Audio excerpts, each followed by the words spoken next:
Bismillahirrahmanirrahim. Assalamualaikum warahmatullahi wabarakatuh. Alhamdulillah, salatu wassalamu ala Rasulillah wa ala alihi wa ashabihi wa mawalah. Hadirin dan hadirat yang dirahmati oleh Allah Subhanahu wa taala. Tidak diragukan bahwasanya nikmat aman, keamanan adalah nikmat yang sangat besar. Bahkan banyak ulama yang mengatakan nikmat terbesar setelah keimanan adalah nikmat keamanan. Oleh karenanya kita diajarkan setiap hari pagi dan petang minta keamanan. Di antara doa-doa zikir pagi petang, Allahumma astur aurati wa amin rawati. Ya Allah, tutuplah auratku dan berilah ketenteraman dalam hatiku. Itu keamanan. Dan Nabi SAW setiap melihat hilal datang, Nabi SAW berkata dengan doanya, Allahumma ahillahu alaina bil amni wal iman wa bi as-salama wal islam rabbi wa rabbukallah. Kata Nabi SAW, ya Allah, masukkanlah hilal kepada kami dengan keamanan dan keimanan, dengan keselamatan dan Islam. Rabbku dan Rabbmu adalah Allah Subhanahu wa ta'ala.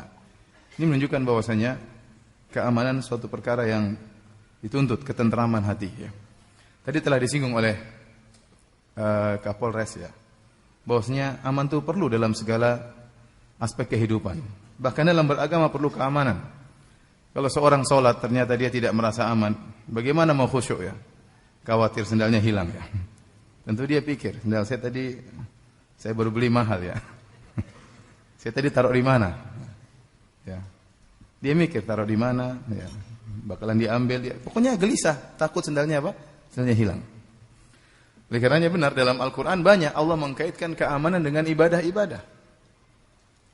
Contoh dalam salat Allah mengatakan, ya, fa in khiftum farijalan aw rukbana fa idza amintum fadhkurullaha kama 'allamakum ma lam takunu ta'lamun. Kata Allah Subhanahu wa taala, kalau kalian dalam kondisi takut maka salatlah dalam kondisi berjalan atau naik kendaraan, ya. Orang salat berjalan bagaimana mau salat lebih mau tenang, bagaimana mau khusyuk? Salat sambil kendaraan bagaimana mau khusyuk? Fa idza amintum, kalau kalian aman, tentram, salat seperti biasa. Berarti salat juga butuh keamanan. Tatkala Allah Subhanahu wa taala berbicara tentang haji, di antara syarat haji adalah al-istita'ah. Walillahi 'alan nasi hajjul baiti man istata'a ilaihi sabila. Wajib bagi manusia untuk berhaji bagi yang mampu. Di antara disebutkan oleh para fuqaha, syarat untuk haji adalah amnut tariq. Jalan harus aman. Kalau seorang punya harta, badannya sehat, tapi kalau mau haji ternyata banyak perampok, tidak wajib haji. Harus ada keamanan, ya. Kalau tidak ada keamanan, gimana orang mau berhaji? Demikian juga Allah sebutkan dalam ayat yang lain, ya. Fa idza amintum faman tamatta'a bil umrati ilal haji famastaysara minal hadi. Jika kalian telah aman, maka silakan berhaji tamattu. Haji dikaitkan dengan masalah keamanan. Demikian juga dalam dakwah. Dakwah juga butuh keamanan. Kalau tidak ada keamanan, bagaimana orang bisa mencerna pengajian dengan baik? Ya, bayangkan kita lagi mengaji, tahu-tahu suara tembakan, dur dar dur, ya. Ana mau 1000 dalil pula ana sebutkan, mungkin enggak ada yang nyantol, ya. Ya, susah kalau kita tidak aman. Sampai Nabi SAW mengatakan, wa in ahadun, kata Allah Subhanahu wa taala, maaf, kata Allah Subhanahu wa taala dalam surat Taubah, wa in ahadun minal musyrikin astajaraka faajirhu hatta yasma'a kalam Allah thumma ablighu ma'manah. Kata Allah Subhanahu wa taala, kalau ada seorang musyrik minta pengamanan dari kalian, maka amankanlah dia agar dia bisa mendengar firman Allah, agar dia bisa mencerna Al-Qur'an dengan baik. Berikan keamanan supaya dia bisa dengar dengan baik. Thumma ablighu ma'manah, kemudian kembalikan dia ke tempat amannya. Jadi orang musyrik pun untuk bisa mencerna Al-Quran dengan baik, dia harus dalam kondisi tenteram, aman, sehingga dia bisa mendengar, mencerna dengan baik apa yang disampaikan. Dakwah juga butuh keamanan. Karenanya Nabi SAW berdakwah dalam waktu yang panjang, dari sejak di Mekah 13 tahun, kemudian di Madinah hingga perjanjian Hudaybiyah itu pada tahun ke-6 Hijriah, 13 tambah 6, 19 tahun. Pengikut Nabi, kaum muslimin tidak banyak. Ya, tatkala perang Khandaq, ya paling cuma 3.000 pasukan. Atau kurang daripada itu, 2000 sampai 3000. Itu sudah tahun 5 Hijriah, tahun 6 Hijriah. Kemudian terjadi perjanjian Hudaybiyah. Yang perjanjian tersebut tidak sampai 2 tahun. Karena terjadi pelanggaran. Jadi dari tahun 6 Hijriah sampai tahun 8 Hijriah, tidak sampai 2 tahun. Di masa perjanjian damai tersebut antara kaum muslimin dengan kaum musyrikin terjadi gencatan senjata, sehingga terjadi interaksi antara kaum muslimin dengan orang musyrikin. Tatkala itu banyak orang masuk Islam. Kenapa? Dalam kondisi aman. Orang-orang musyrikin bisa mencerna Islam dengan lebih baik. Sehingga tatkala tahun 8 Hijriah Fatu Makkah, jumlah kaum muslimin sudah antara 8.000 atau 10.000 orang. Artinya dalam waktu yang kurang dari 2 tahun, pertambahan orang-orang Islam berkembang dengan pesat. Berkembang dengan pesat. Kenapa? Ada ketentraman dan ada keamanan. Ya. Dan itu yang terjadi di negara-negara non-muslim. Dalam kondisi keamanan, ketentraman, Islam mudah tersebar di negeri-negeri kafir, di negeri non-muslim. Banyak. Ya. Mulai setiap hari orang masuk Islam. Setiap hari orang masuk Islam. Setiap hari orang masuk Islam. Saya cerita ada kawan, dia pernah tinggal di satu negara non-muslim belasan tahun yang lalu. Dia cerita, Ustadz, dulu kami kalau mau sholat Jumat, selalu ada polisi jaga di depan masjid. Dia bawa alat hitung. Kalau sudah 300, maka tidak boleh lagi ke masjid. Cari masjid lain sholat Jumat. 1, masuk, 2. Sampai 300 sudah tutup. Cari tempat lain. Bukan malaikat, polisi. Sekarang kata teman saya tersebut, sekarang orang Islam tutup jalan, nggak ada polisi lagi. Sekarang jalan ditutup, orang Islam sholat di situ, di negara kafir. Ya. Islam berkembang dengan apa? Dengan pesat. Di negara manapun, tidak bisa dibendung. Tetapi kalau tidak ada keamanan, agak sulit berdakwah. Agak sulit berdakwah. Baru seminggu lalu, belum ada seminggu, kawan saya, doktor di bidang fikih dari negeri Yaman. Dia telepon, pingin ke Indonesia. Kenapa? Dia sudah dapat doktor, dia hafal Quran, anak-anaknya juga hafal Quran, tapi mau pulang ke negerinya susah. Apa yang mau dia lakukan? Dia tidak bisa berdakwah. Ditahan, mungkin dicari-cari, mungkin dikejar-kejar, dia tidak bisa apa-apa. Ya. Saya alhamdulillah di sini, ya, belum doktor pun sudah apa? Ceramah di sana sini dengan mudahnya, ya paling dilarang paling 1 titik, 2 titik, 3 titik, 4 titik, ya biasalah. Ratusan titik masih diperbolehkan. Aman alhamdulillah. Kalau sudah ribut, sudah terjadi sengketa, terdengar suara tembakan, gimana mau belajar? Makanya nikmat aman tadi sudah disebut oleh Dr. Musyafa' hafizahullah taala, nikmat yang sangat utama, didahulukan penyebutannya daripada nikmat rizki. Didahulukan penyebutannya daripada nikmat kesehatan. Man asbaha aminan fi sirbihi, mu'afan fi jasadihi, walahu qutu yaumihi, ka'annama hizat lahu dunya. Barang siapa yang pagi hari aman di rumahnya. Aman dulu Allah sebut, Nabi sebutkan. Setelah itu badannya sehat, nikmat kesehatan nomor 2. Kemudian yang ketiga, nikmat rezeki. Ada makanannya, seakan-akan dunia telah diberikan kepada dia. Sampai Nabi sebutkan nikmat aman lebih didahulukan daripada nikmat kesehatan, daripada nikmat rezeki. Dan itu benar. Percuma ya akhi, Anda punya harta banyak, Anda punya rumah banyak, Anda punya mobil banyak, tapi kalau keluar rumah ketakutan. Ada perampok lah, ada inilah. Taruhlah semua sekarang polisi setahun penuh libur, polisi nggak ada yang kerja. Taruhlah lampu merah semuanya mati. Bagaimana? Tidak ada tentara, tidak ada polisi, tidak ada yang menjaga keamanan, akan terjadi kerusakan yang luar biasa. Anda punya harta banyak, Anda tidak aman. Anda tidak aman. Percuma seorang punya rumah banyak, percuma seorang punya istri banyak kalau tidak aman. Jangankan tidak aman di luar, tidak aman di rumah saja. Percuma, ini orang punya istri 2 tapi tidak aman di rumah. Diomelin terus sama istri pertama, istri kedua. Apa kata teman saya? Ya Firanda, dulu saya menikah, saya menyangka saya akan menjadi singa di antara 2 domba. Setelah saya menikah ternyata saya menjadi domba di antara 2 singa. Ya repot. Dia punya istri 2 nikmat tapi tidak aman di rumah. Apa enaknya punya istri banyak tapi tidak aman di rumah? Apa enaknya punya harta yang banyak keluar rumah tidak aman? Jadi benar nikmat aman itu nikmat yang luar biasa. Yang tadi kata Ustaz Musyafa', banyak orang melalaikannya. Banyak orang melupakannya. Makanya perlu kita menengok negeri-negeri Islam tetangga kita, lihat bagaimana tatkala keamanan Allah cabut dari mereka.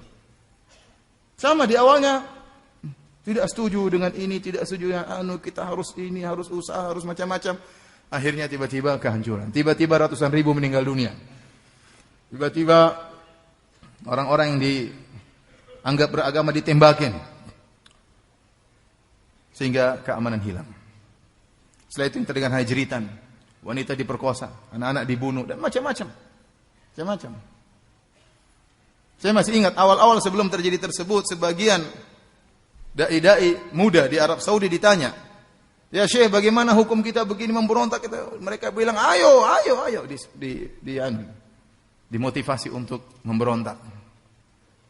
Kemudian terjadi apa yang terjadi? 1 juta orang mungkin meninggal dunia. Dai-dai terus sekarang diam semuanya. Semuanya sekarang diam. Ini hancur, sana hancur, sini hancur. Sekarang semua diam. Apa Anda bertanggung jawab wanita-wanita diperkosa? Apa Anda tanggung jawab nyawa-nyawa hilang begitu saja? Sampai kawan saya pernah bilang, "Ya Firanda, saya mau pulang." Dia orang Libya. "Saya mau pulang tapi saya takut ya. Bisa jadi saya pulang, saya dibunuh dan saya tidak tahu kenapa saya dibunuh dan siapa yang bunuh saya enggak tahu." Kalau sudah ada dualisme kepemimpinan atau keamanan sudah tidak ada, maka itu sangat berbahaya bagi kehidupan kita dalam segala aspek kehidupan. Oleh karena hadirin hadirat yang rahmati Allah Subhanahu wa taala, ya. Terlalu banyak ayat ya yang menyebutkan bahwasanya nikmat aman adalah nikmat yang paling utama ya setelah nikmat keimanan. Iman terus aman. Ya, tadi di antaranya doa Nabi Ibrahim ya. Rabbi ja'al hadza baladan amina warzuq ahlahu. Ya Allah, jadikanlah negeriku negeri yang aman, baru kemudian rezeki. Allah berfirman, awalam yarau anna ja'alna haraman aminan wa yatakhattafu an-nasu min haulihim. Tidakkah mereka melihat bagaimana kami jadikan kota Mekah kota yang aman, sementara di sekeliling mereka terjadi rampok-merampok. Awalam numakkil lahu haraman aminan. Awalam numakkil lahum haraman aminan. Yujba ilaihi thamaratu kulli syai'. Tidakkah kami telah menjadikan kota Mekah sebagai kota yang aman, yang rizki didatangkan kepada kota tersebut. Allah sebutkan nikmat aman, Allah sebutkan nikmat rizki. Allah Subhanahu wa taala juga berfirman, "Wa daraballahu mathalan qaryatan kanat aminatan mutmainnatan ya'tiha rizquha ragadan min kulli makan." Kata Allah Subhanahu wa taala, Allah membuat perumpamaan tentang suatu negeri yang aman, yang tentram, yang Allah berikan rizki ya dari segala sisi. Allah sebutkan keamanan, baru kemudian Allah sebutkan rizki. Nikmat aman selalu didahulukan. Oleh karenanya, tatkala Nabi Musa alaihissalam dikejar oleh Fir'aun sampai ketakutan, kata Allah Subhanahu wa taala, "Wa kharaja minha khaifan yataraqab." Nabi Musa keluar dari kota Mesir menuju ke negeri Madian dalam kondisi ketakutan, takut khawatir tiba-tiba ya terjadi serangan keburukan baginya. Kemudian sampai di negeri Madian, dia menolong 2 orang wanita yang diambilkan air untuk 2 wanita tersebut. Fasaqalahuma thumma tawalla ila dhil. Setelah Nabi Musa membantu 2 wanita tersebut, Nabi Musa istirahat, dia pergi ke bawah sebuah pohon, kemudian dia berdoa, ya Allah, inni lima anzalta ilayya min khairin faqir. Ya Allah, aku ingin mendapatkan kebaikan darimu. Kata sebagian ulama, Nabi Musa lapar waktu itu. Karena waktu dia lari dari Mesir, dia tidak persiapan, dia lapar. Kemudian tidak lama datanglah fajat ihdahuma tamshi ala istihya'in. Salah seorang dari wanita tersebut datang memanggil Nabi Musa. Sungguhnya ayah kami manggilmu untuk memberi balas engkau kebaikan. Kemudian Nabi Musa datang bertemu dengan bapak 2 wanita tersebut. Falamma, kata Allah, falamma ja'ahu wa qassa alaihi al-qasasa qala la takhaf najauta minal qaumidz zalimin. Kata orang tua yang soleh tersebut, wahai Musa, jangan kau takut. Ini yang pertama kali dihilangkan. Dia ketakutan. Jangan kau takut, kau sudah selamat dari orang-orang yang zalim. Ini yang dibutuhkan oleh Nabi Musa tatkala itu untuk menghilangkan ketakutan dari dirinya. Oleh karenanya, sebagian ahli tafsir menyebutkan di antara bukti bahwasanya nikmat aman sangat penting, lebih daripada kesehatan, lebih daripada rezeki dan yang lainnya. Taruhlah ada 2 ekor kambing. Yang satu kambing tidak sehat, cacat. Mungkin kakinya pincang, mungkin matanya agak buta. Tetapi dia masih bisa berjalan untuk mencari makan. Meskipun mungkin makannya tidak banyak karena cacatnya. Tapi dia merasa aman. Cacat tapi dia aman. Dia masih bisa mencari makan. Satunya lagi seekor kambing, sehat walafiat, kuat. Di depannya ada makanan, rumput-rumput banyak, tapi dipasang singa di depannya. Dia nggak bisa makan. Kenapa? Nanti dia mati kelaparan di situ. Kenapa? Karena dia tidak ada rasa keamanan. Rasa aman lebih daripada nikmat aman, lebih daripada nikmat kesehatan, lebih daripada nikmat makanan. Ya. Karenanya di antara nikmat yang paling besar Allah sebutkan di surga adalah nikmat keamanan. Keamanan dari segala hal. Sampai Allah menamakan surga dengan Darussalam. Lahum Darussalam inda rabbihim. Bagi mereka rumah negeri yang penuh keselamatan, Darussalam. Allah mengatakan udkhul jannata la khaufun 'alaikum wa la antum tahzanun. Masuklah kalian ke dalam surga, tidak ada ketakutan sama sekali, aman tentram. Udkhuluha bisalamin aminin. Kata Allah Subhanahu wa taala, masuklah kalian ke dalam surga dengan keselamatan, dengan keamanan. Ini nikmat yang Allah sebutkan. Di antara nikmat paling besar di surga merasa aman. Tidak takut kalau main sama bidadari, diomel sama istri, enggak usah takut di surga. Aman, tentram. Kemudian juga dalam berkata-kata penuh dengan keamanan. Kata Allah Subhanahu wa taala, la yasma'una fiha lagwan illa salama. Mereka tidak pernah mendengar kata-kata yang sia-sia di surga kecuali kata-kata yang penuh dengan keselamatan.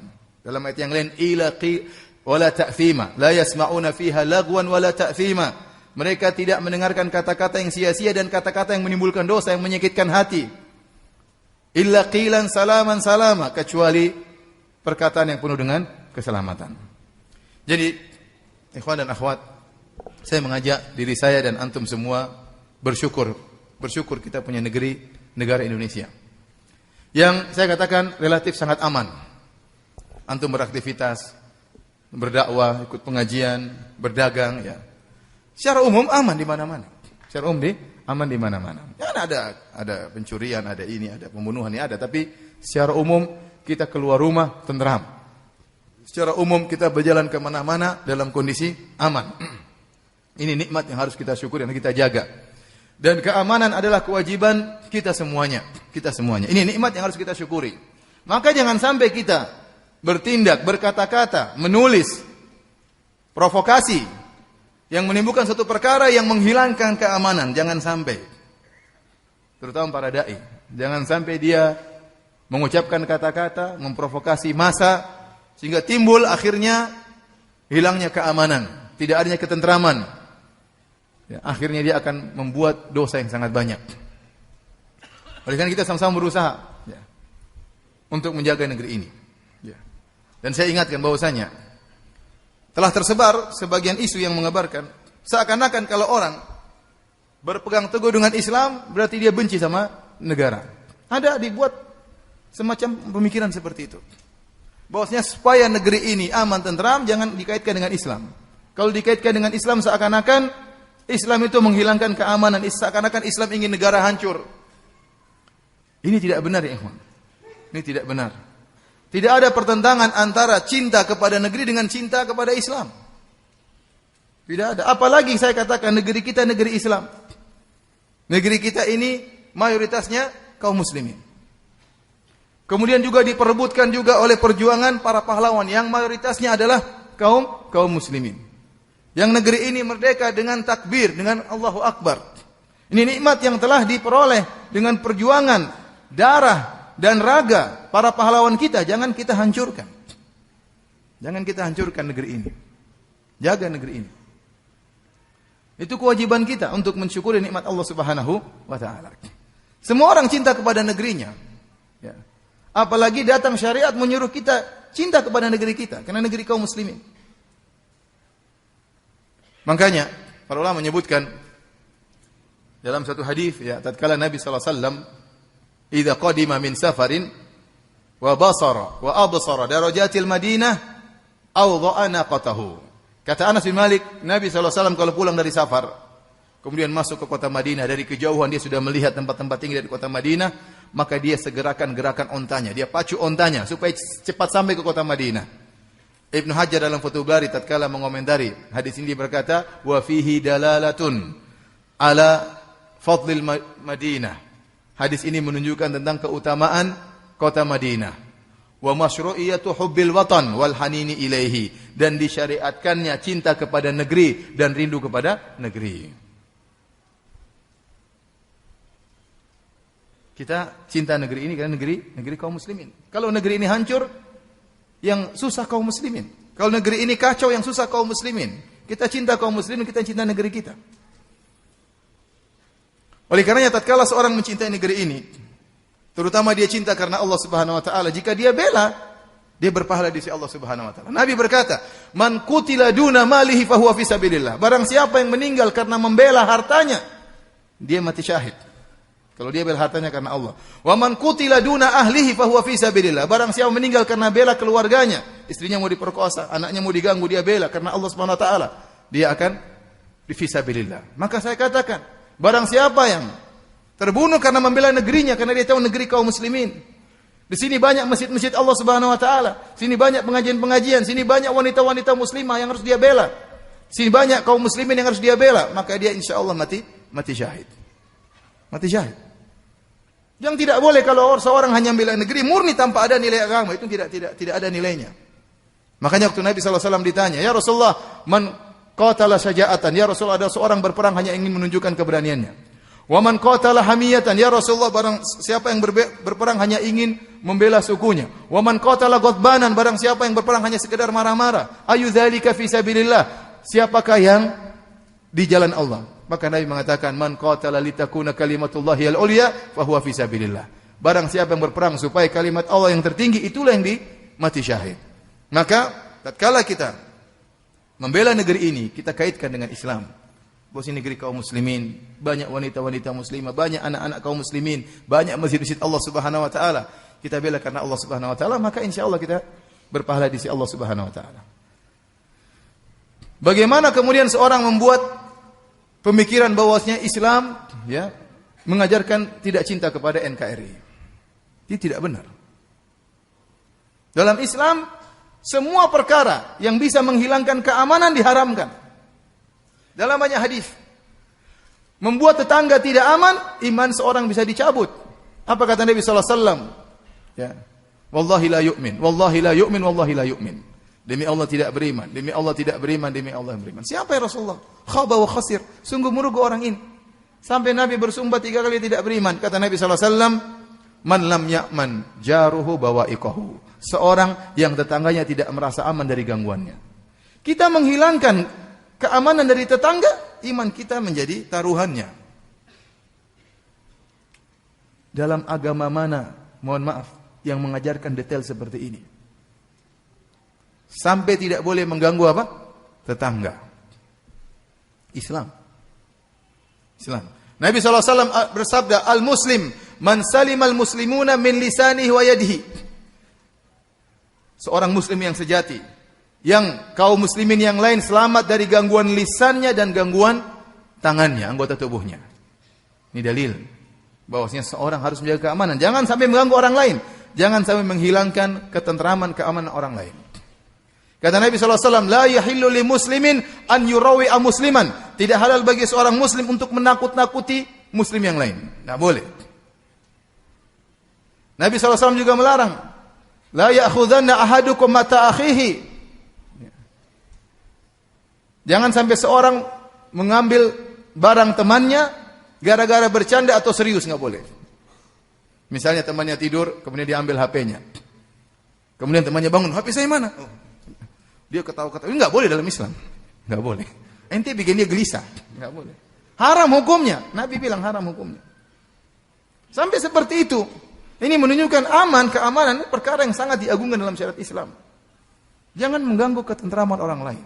Dengan kata-kata Anda, dengan tulisan Anda, dengan sikap Anda, jangan mengganggu ketentraman orang lain.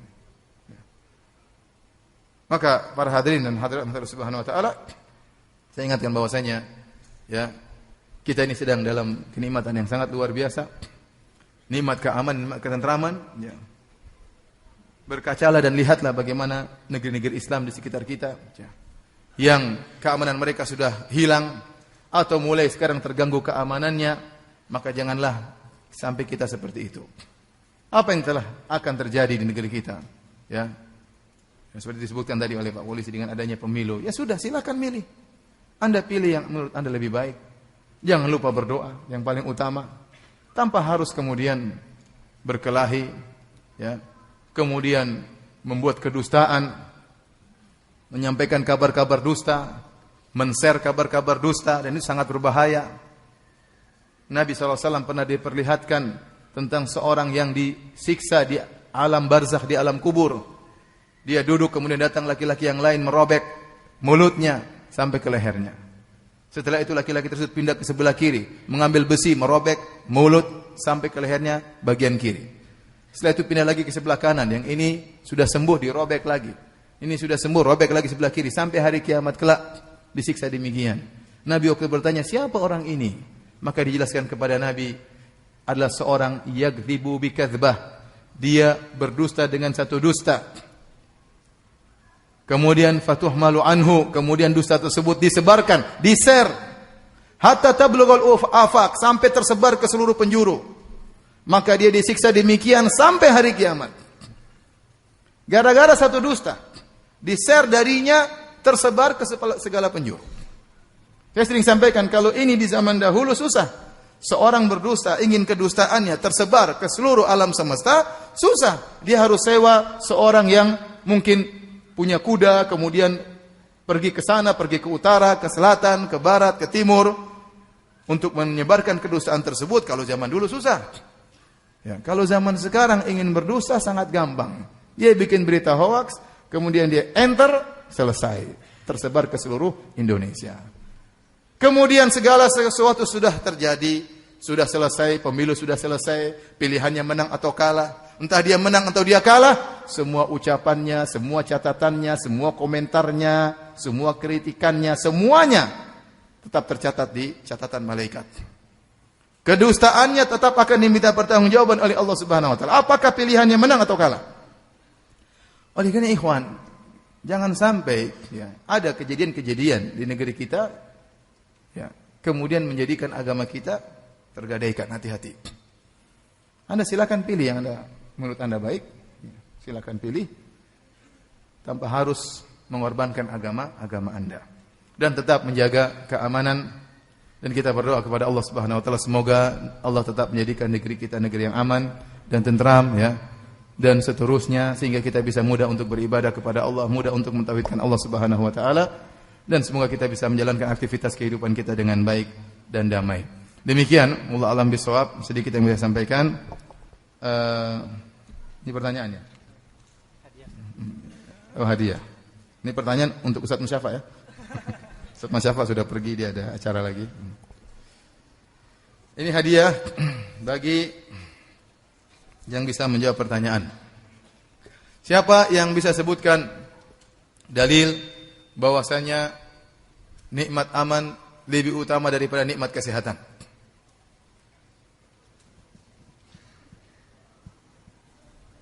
Silakan. Itu mic. Bismillah. Di Al-Quran surat Al-Baqarah ayat ke-126. Ya, apa artinya?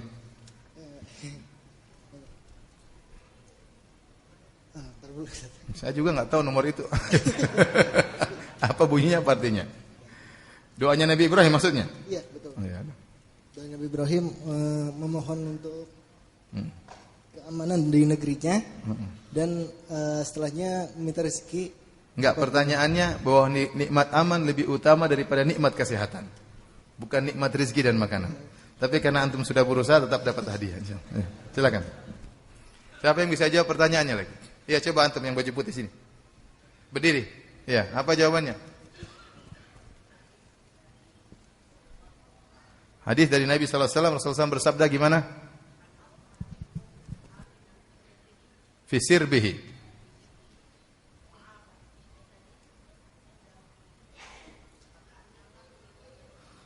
Masya Allah, barang siapa yang aman di pagi hari di rumahnya, badannya sehat, kemudian apa? Punya makanan, istrinya berapa? Silakan. Masya Allah, jazakallah khairan.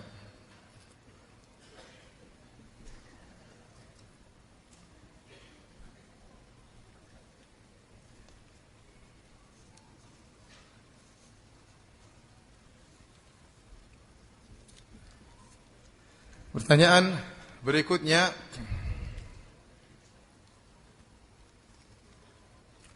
siapa yang bisa sebutkan dalil bahwasanya di antara nikmat terbesar di surga adalah nikmat keamanan? Silakan. Masya Allah. Allah berfirman, "Udkhuluha bisalamin amin." Masuklah kalian dalam surga dengan penuh keselamatan dan keamanan. Jazakallah khairan. Baik, kita lanjutkan. Ustaz, seringkali saya dengar hadis berikut, hubbul watani minal iman. Apakah di sini sahih? Cinta kepada negeri bagian daripada iman. Ini hadis tidak sahih ya. Ya, tetapi kenapa saya katakan tidak sahih? Karena sebenarnya asalnya cinta kepada negeri adalah cinta tabi'i, cinta tabiat. Tabiat manusia, dia cinta kepada negerinya, dia cinta kepada kampungnya. Tapi itu hanya bisa bernilai agama kalau dia niatkan karena Allah Subhanahu wa taala. Ya. Maka saya bilang negeri kita ini kalau kita cinta karena Allah Subhanahu wa taala dengan niat untuk menjaga ketentraman kaum muslimin, dengan niat menjaga masjid-masjid Allah yang ada di negeri kaum muslimin, apalagi penduduknya mayoritasnya kaum muslimin, apalagi negeri kita diperoleh dengan perjuangan pahlawan yang mayoritas adalah kaum muslimin, dengan darah dan raga mereka, dengan takbir yang menggema di mana-mana, maka insya Allah bernilai pahala. Bernilai pahala. Ya. Adapun hadis tadi secara lafalnya maka hadisnya tidak sahih.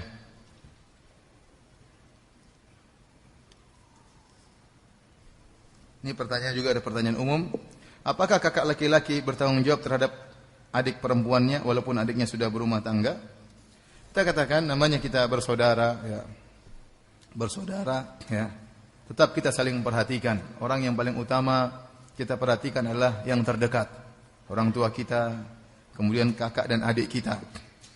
Lihatlah Jabir bin Abdullah radhiyallahu taala anhu, bagaimana perjuangannya untuk membela adik-adik perempuannya. Ketika ayahnya Abdullah bin Haram akan merasa meninggal dunia dalam perang Uhud, maka dia panggil anaknya Jabir. Dia mengatakan, "Wahai Jabir, saya merasa besok saya termasuk orang-orang yang meninggal dunia." Ya. Dan tidak ada yang saya tinggalkan yang paling mulia kecuali Nabi, kemudian engkau. Sungguhnya engkau punya adik-adik perempuan. Perhatikan mereka. Maka setelah ayahnya meninggal dunia, Jabir pun perhatikan terhadap adik-adiknya. Sampai-sampai akhirnya waktu dia menikah, dia milih menikah yang janda. Wanita yang janda. Tujuannya apa? Agar bisa ikut memperhatikan adik-adik perempuannya. Makanya waktu Nabi SAW ngobrol dengan Jabir, Nabi bertanya, "Alla tazawwajta ya Jabir?" Wahai Jabir, apa kau sudah menikah? Kata Jabir, "Iya, saya sudah menikah ya Rasulullah." "Bikran am sayyiban?" Yang kau nikahi gadis atau janda?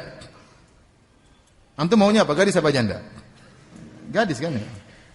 Kata Jabir bin Abdullah, "Bal sayyiban." Saya nikahi janda ya Rasulullah. Kemudian Rasulullah SAW mengatakan, "Halla tazawwajta bikran?" Kenapa kau tidak menikah dengan gadis? "Tudaibuha wa tudaibuka." Kau bisa mencandai dia, dia bisa mencandaimu. Ya. Wa tulaibuka wa tulaibuha. Kau bisa menciumnya, dia bisa menciummu. Mohon maaf, di sebagian arti mengatakan kau bisa mainkan air liurnya, dia bisa ngambil apa air liurmu. Yang jomblo maaf ya. Dalam riwayat yang lain, ta'udduha wa ta'udduka. Kau bisa gigit dia, dia bisa gigit kamu. Tapi riwayat ini dhaif ya. Ustaz, janda juga bisa, iya. Ini cerita saja, saya sampaikan hadisnya.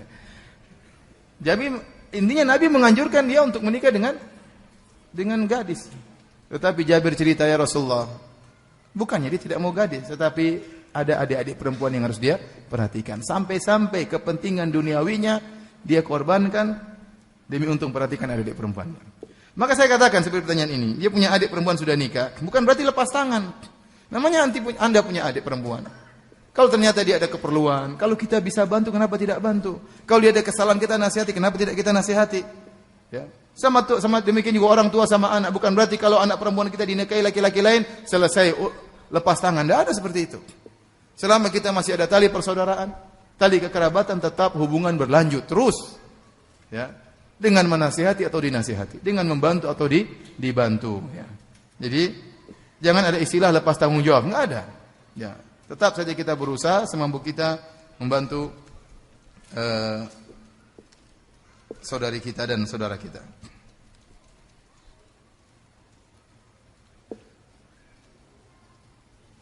Banyak pertanyaan tidak sesuai dengan tema ya. Ini banyak pertanyaan tentang masalah pemilihan presiden ya. Saya katakan ya tadi antum tugasnya ya menimbang untuk menurut antum mana yang lebih baik di antara kedua calon tersebut ya. Kalau antum bisa menimbang silakan antum pilih. Kalau qadarullah ternyata antum tidak bisa menimbang, ya la yukallifullahu nafsan illa wus'aha. Seorang tidak dibebani dengan apa yang di luar kemampuannya. Baik. Pertanyaannya susah-susah ya, saya tidak bisa jawab ya. Saya berharap Ustaz Musyafa yang jawab tapi dia sudah pergi ya qadarullah ya. Ilmu saya terbatas untuk bisa menjawab pertanyaan-pertanyaan tersebut ya. Ini juga mau dibagi. Ya sudah. Baik, sebagai ini hadiah ya. Yang jomblo paling tua angkat tangan ya. Ada? Siapa jomblo paling tua ya? Ada? Ya, angkat tangan aja, enggak terus turunkan enggak apa-apa. Oke, sudah duduk, sudah enggak usah berdiri, sudah. Ini buat antum ya. Duduk aja, enggak usah maju, duduk aja.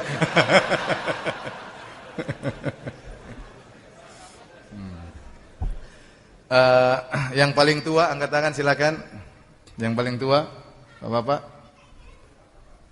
Ya, berapa umurnya? 60, Masya Allah. Berapa Pak? 69. Ada lagi yang lebih tua? KTP bawa Pak ya? Ya buat dua-duanya ya. Yang sana buat yang 60, yang ini buat 69. Demikian kajian kita. Wabillahi taufiq wal hidayah. Assalamualaikum warahmatullahi wabarakatuh.